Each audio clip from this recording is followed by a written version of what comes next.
Part 1. She always came after the rain. The park was her refuge. A wet bench under the old maple tree. The damp air after a storm. The scent of rain clinging to the grass like memory. She always came right after the rain. Not before. Not during. Only after. Her name was Lee. And a year ago, she lost her brother.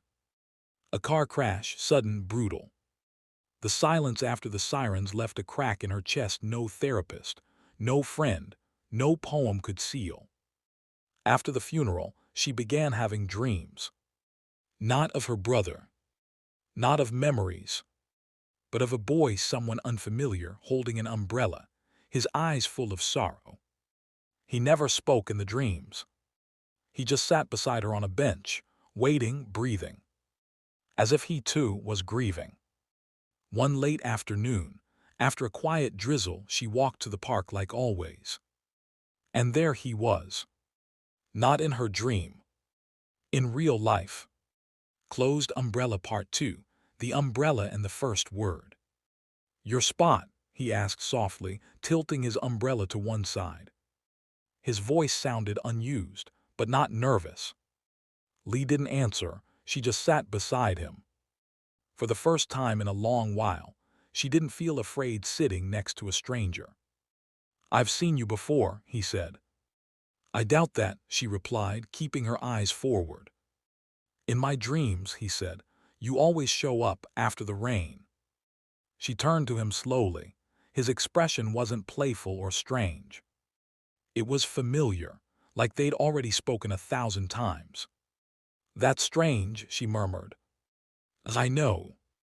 The silence between them didn't feel heavy. It felt safe, gentle. I lost my sister, he said after a while. And then she looked at him. His eyes weren't empty, they were full. Full of the same quiet ache she carried inside her every day. An ache that didn't scream anymore, but never left. From that day forward, they kept meeting. No plans, no texts. Just after the rain. They never talked about the weather, or work, or their favorite colors. They talked about silence. About memories. About dreams that felt too real and mornings that felt too numb. Do you ever feel like your grief and mine are cracks from the same soul? He asked one day. She didn't answer. She just looked at him. And that was enough. Cloud Part 3, Not All Rains Return. 3 weeks passed. They had seen each other again and again, only after it rained. No arrangements, no phone calls, just showing up. And finding comfort in finding each other. But one week the rain didn't come. Then another. The sky stayed blue, the air stayed dry. Lee waited, she wondered. What if the rain never came back? Would he disappear too? So she did something new. She came to the park on a sunny day. And he was already there. Sitting, no umbrella, no clouds. Just him. Maybe we don't need rain anymore, he said with a quiet smile. They didn't touch. They didn't say goodbye. But they looked at each other, like the world had paused just for them. And in that silence, they both understood something they hadn't before. Sun epilogue after the rain. A year passed. Rain came and went, but Lee didn't need it to feel alive anymore. She walked through the park on sunny days, windy days, even boring, dry afternoons. He wasn't always there. But she was. Because sometimes, after loss, healing doesn't arrive like thunder. It doesn't scream or shine. Sometimes it's just the gentle scent of wet grass. Or the memory of someone who sat beside you, quietly, and said nothing. But made you feel like the world hadn't ended. Not yet. Wind Part 4, The Wind That Didn't Speak. The next time they met, there was no rain. No storm to hide behind, no wet sky to connect them. Just a breeze soft, whispering through the trees. Lee sat beside him, quieter than usual. He noticed but didn't ask. Instead, he reached into his coat pocket, pulled out something small, a folded note. He handed it to her. "I wrote this a year ago, the night I lost her."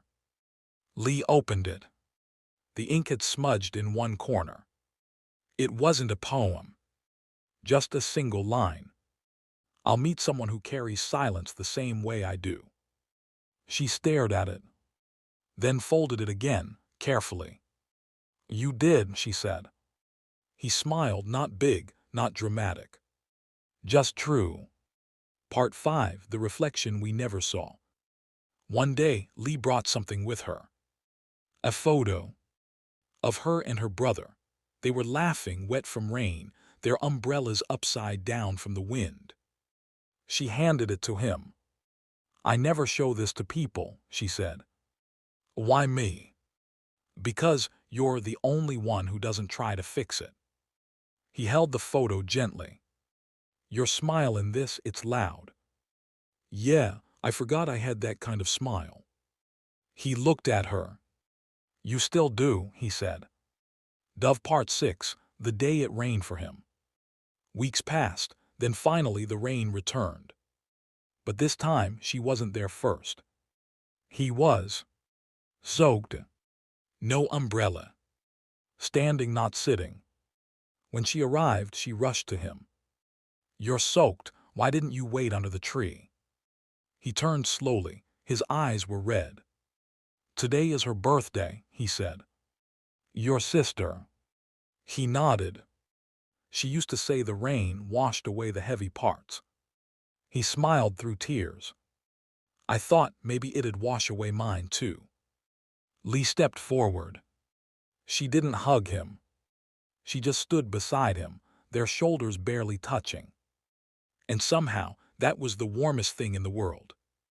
Umbrella with Raindrops Part 7, a letter under the bench. Lee arrived early that day.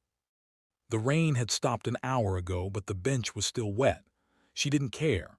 She sat, closed her eyes, and listened. There was no sound, just that strange quiet after rain. Then her hand brushed something beneath the bench. A paper, folded, damp, and addressed. To the girl who remembers the same kind of silence. She opened it slowly. "If I don't come today, it's not because I don't want to.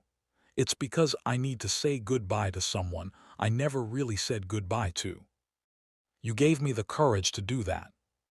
I hope you're still here after the rain." "Well," she smiled. And waited. He came back before the sun set. Milky Way Part 8, we did say it. That evening they didn't speak much.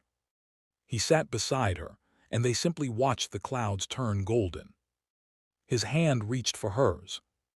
No trembling, no hesitation. Fingers linked like they'd done it 1,000 times before, in 1,000 dreams. "Did you say goodbye?" she asked softly. "Yes." "Did it hurt?" "Yes, but not in the same way." She looked at him. His eyes no longer held storms. Only sky. "Are we going to talk about this?" He shook his head.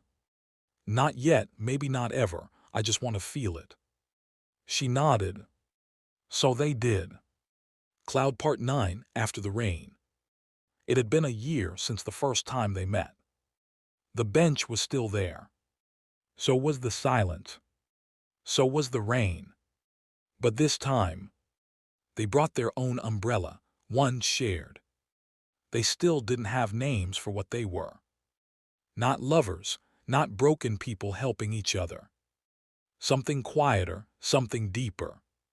She looked at him and whispered, "It doesn't feel like it used to." "No, it feels lighter." They sat in silence. And in that silence, something bloomed.